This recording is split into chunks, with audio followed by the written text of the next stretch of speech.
দেখো চেনো আমারে আমি তোমাকে ভাবি লাগে ভাবি।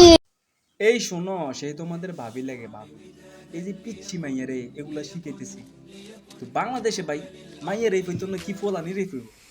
এই যে মাইয়ার এগুলো শিখাইতেছে, ঠিক আছে, এই মাইয়া কি ভালো হইব মনে হয়? ভালো হইব? এই মাইয়া থাকার কথা স্কুলে, সরি, এই মাইয়া থাকার কথা বাসার ভিতরে, বাইরে না আসার দরকার। আর এই মাইয়ারে শিখাইতেছি কি টিকটক। বর্তমানে সে কি হইব? টিকটকার হইব। তারপর কি হইব? রোডা গার্ডে রেপ হইব। এরপরে কইব কি পোলা পাইনের ছেলেদের। তো মাইয়ারে শিক্ষাই দিতেছে খারাপ। মাইয়া ভালো হইব করতে, মাইয়া খারাপ হইতো না কি হইব? রোডা গার্ডে রেপ হইব, প্রেম করিব। কি কইতাম মানে কথা, বাংলাদেশে আয় রে ভাই, কয়টা বিউ লাই, কি একটা জায়গা চলে গেছে মানুষ। আরে এই ছোট মাইয়াটা কি বুঝাইতেছে এগুলা, ভাবি লাগে কি বুঝে। আফসোস।